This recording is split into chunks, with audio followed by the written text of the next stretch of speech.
In terms of cryptocurrencies generally, I can say almost with certainty that they will come to a bad ending. It's ingenious and blockchain is important, but Bitcoin has no unique value at all. It doesn't produce anything. You can stare at it all day and no little Bitcoins come out or anything like that. It's a delusion, basically. If I could buy long-term puts, if I could buy a 5-year put on every one of the cryptocurrencies, I'd be glad to do it, but I would never short it.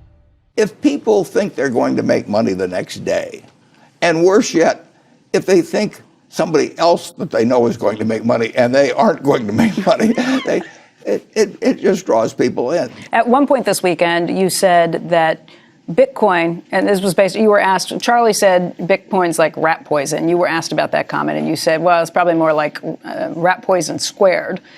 Charlie went on in the meeting to then basically call Bitcoin turds. He is an expressive sort, isn't he? Maybe when he gets a little older, he'll mature.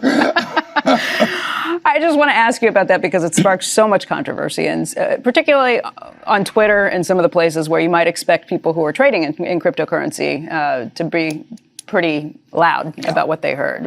What is it about Bitcoin that gets you guys so fired up? Well, when you buy a farm, you look at the crop every year and what prices are, and you decide whether it was a satisfactory investment. I mean, you look to the asset itself and what it produces for you.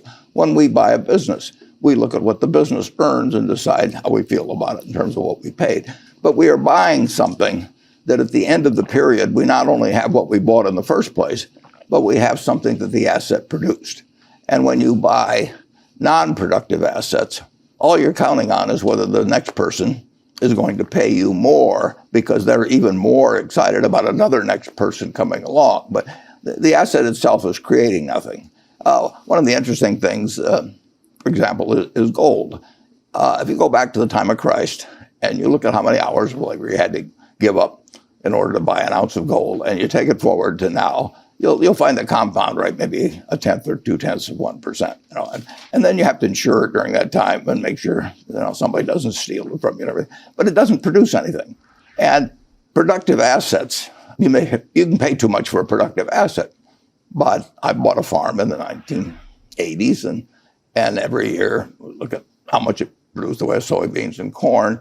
And at the end of that period, I've still got the farm, and I've gotten some significant income off of it. Apartment house, operating business. But if you and I buy various cryptocurrencies, they're not going to multiply. They're not going to be a bunch of rabbits sitting there in front of us. They're just going to sit there. And I got to hope next time you get more excited after I bought it from you, and then maybe I'll get more excited and buy it from you. And actually, we could sit in the house by ourselves, and we could keep running up the price between the two of us. But at the end of the time, there's one Bitcoin sitting there, and now we got to find somebody else, and they come to an end. I mean, those. So, that's a greater fool theory. That's what you're saying. Well, yeah, it's buying something because you expect the pool of people who want to buy it because they want to sell it to somebody else will grow, and it's wonderful because it does create a rising price, does create more buyers, and people think I've got to get in on this. And it's better if they don't understand it. That's the other thing about non-productive. If you don't understand it, you get much more excited than if you understand it. I mean, if you buy a bond that says it's going to pay you 4% a year, you're not going to get any pleasant surprises. She's going to pay you 4% a year. But if you can have anything you want to imagine. If you just look at something and say that's magic, you can do it with shark's teeth or seashells or anything. And they did it with tulips in the 17th century in Amsterdam, and they'll do it again. I mean, people, they like to speculate, they like to gamble, and if you can get something, particularly if you have something half plausible going on, if you had bought gold in 1942 and you say, we might lose the war and we might have to run off to some other country, and so let's put our assets in gold, you would have less than a penny for every dollar you got from owning stocks. Less than a penny. Now, if somebody calls that a store of value, I mean, I think they're delusionary. Okay. Andrew has a question too. Andrew. Hey, Warren, related to this issue of Bitcoin, you saw that Goldman Sachs just last week announced that they were going to create effectively a trading operation around cryptocurrencies and Bitcoin in particular. You've been an investor in Goldman. What do you think of their decision to do that? Well, they probably think that lots of people are going to get very excited about it. Well, and maybe already are, but they think there's money to be made trading them. I don't think they're expressing an opinion on the ultimate value. I would be very surprised if the top partners of Goldman are selling their Goldman stock and putting it into Bitcoin. But I want to cover this subject now because my friend Charlie will come on at 8 o'clock and he'll tell you what he will say. Well, that's my whole entire point. I do want to ask Charlie about it because I think when he talked about the turds, he was referring to this. He said, if you're trading this, it's like watching other people trading turds and deciding you want to get a piece of that. Well, you're not going to get me to comment on that. Hopefully Charlie's not awake and well, not watching the truth is right people now. do trade on very crazy things over time. Imagine people selling their homes to buy a tulip in Amsterdam. I could whisper something on this program, and kind of the more sillier it was, the more it might react, because there's no quantitative limits. If you buy a stock, you say, well, I'll buy it at 15 times earnings, but I won't buy it at 20 times earnings. But when you get into something that doesn't produce anything, there's no checkpoints. There's nothing to reference it to. It's gone up, so it'll keep going. Well, those who know me well are just waving the red flag of the bull. Of course, I hate the Bitcoin success. And I don't welcome a currency that's so useful to kidnappers and extortionists and so forth, nor do I like just shuffling out a few extra billions and billions and billions of dollars to somebody who just invented a new financial product out of thin air. I think I should say modestly that I think the whole damn development is disgusting and contrary to the interests of civilization. And I'll leave the criticism to others. I'm all right on that one. So what factors caused you to say that it's a bubble? Well, generally non-productive assets remain, if you had bought gold at the time of Christ and you figure the compound rate on it, it may be a couple tenths of 1%. It essentially is not going to deliver anything other than supposed scarcity, because you can only mine so many. But so what? I mean, what does it produce itself? The check is a wonderful idea. Just imagine how the world would be without being able to write checks or have wire transfer of funds. But it doesn't make the check intrinsically itself worth a lot of money. And if you said you can't use something called check with a little piece of paper, you'd do something else to transfer money. I think that anytime you buy a non-productive asset, you are counting on somebody else later on to buy a non-productive asset because they think they can sell it to somebody for more money. And it's been tried with tulips, and it's been tried with various things over time, and it does come to a bad ending. You have a hard time. You can think of raw land. I mean, the Louisiana Purchase was, say, $15 million for 800,000 or so square miles of land. In fact, you're sitting on land that came with the Louisiana Purchase, and so what we paid $20 a square mile, and 640 acres in a square mile, and you're down to 3 cents or something. So that was a pretty good purchase of what was then a non-productive property. But it depends. It's very hard. You can buy stamps. Bill Gross collected a wonderful stamp collection, and it sold for more money in the end. But it's dependent on somebody else wanting to buy, hoping they will sell it for more money, and so on.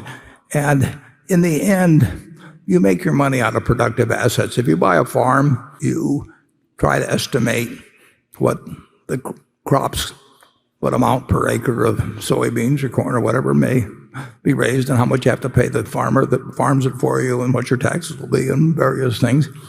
And you make a conclusion based on what the asset itself will produce over time. And that's an investment. When you buy something because you're hoping tomorrow morning you're going to wake up, and the price will be higher, you need more people coming into it than are leaving. And you can get that, and it will feed on itself for a while, and sometimes for a long while, and sometimes to extraordinary numbers.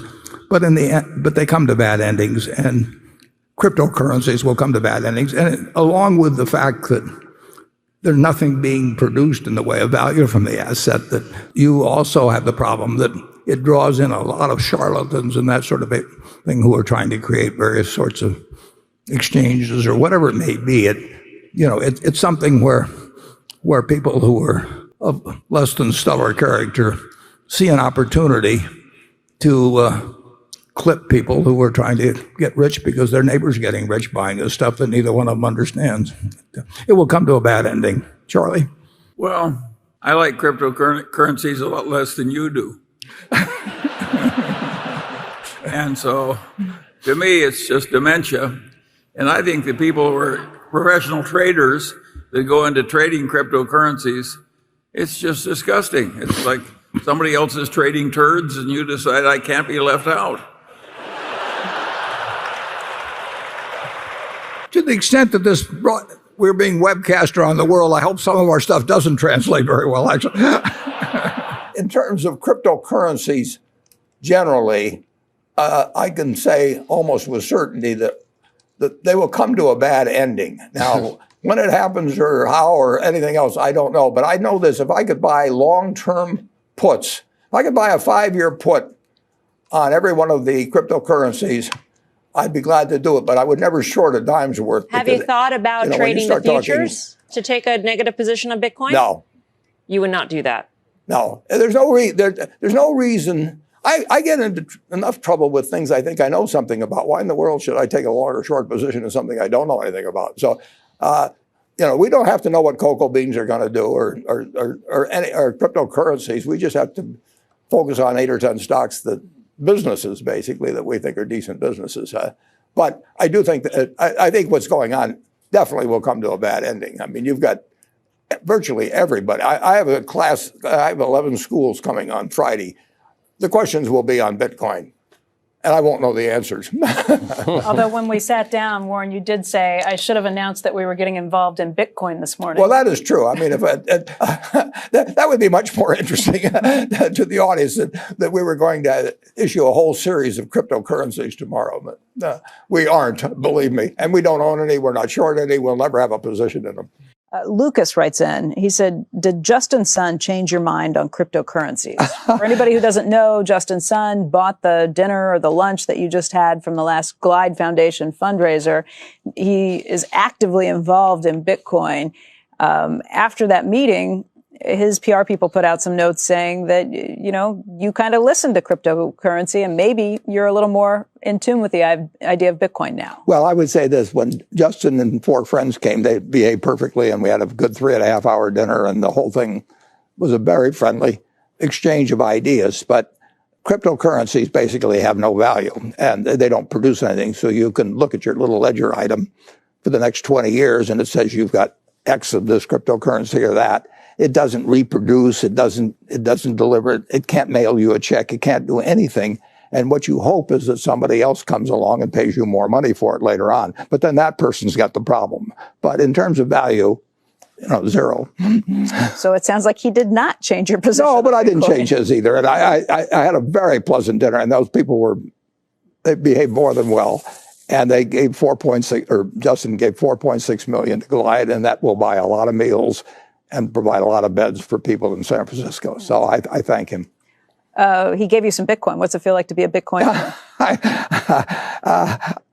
I don't have any Bitcoin. You don't? No. Okay. You don't own Bitcoin? No, I do not own one. I don't own any cryptocurrency. I never will. And, in the end, I may start a Warren currency. Maybe I can create one, and I'll say there's only going to be 21 million of them, and you can have a little ledger sheet from me and everything that says you have it, and you can have it after I die, but you can't do anything with it except sell it to somebody else. And the interesting thing, of course, is that Bitcoin's been out there a long time, and people talked about how it would be used in various kinds of exchange, but none of our companies are doing business in Bitcoin or anything. Bitcoin has been used, I think, to move around a fair amount of money illegally. So the people, or maybe in countries where you have so the logical move from the introduction of Bitcoin is to go short suitcases, because the money that was taken in suitcases from one country to another, suitcases will probably fall off in demand. I mean, so you can look at that as the economic contribution of Bitcoin to the society. I'll ask this very fleetingly. Has your position changed on Bitcoin? No, I mean, it's too bad, but Bitcoin, it's ingenious, and blockchain is important, but Bitcoin has no unique value at all. It doesn't produce anything. You can stare at it all day and no little Bitcoins come out or anything like that. It's a delusion, basically. So we've gone from rat poison squared to a delusion. Well, that's kind of an upgrade. Yeah, I don't. Who knows where we'll be next year? But I'm really sorry it happens, because people get their hopes up that something like that is going to change their lives, and it was a very ingenious thing to figure out how to have a limited supply and make it more expensive to create them as you go along, and all that sort of thing. But it doesn't. The function. And this is explained to me by people a lot smarter than I am, but they say blockchain does not depend on, and J.P. Morgan is talking about creating their own, JPM, and it'll be worth $1. I mean, it's matched to the dollar to dollar, and I'm sympathetic to people that own it. Thanks for watching. And if you liked this video, please let me know about it in the comments section below. And be safe and wealth.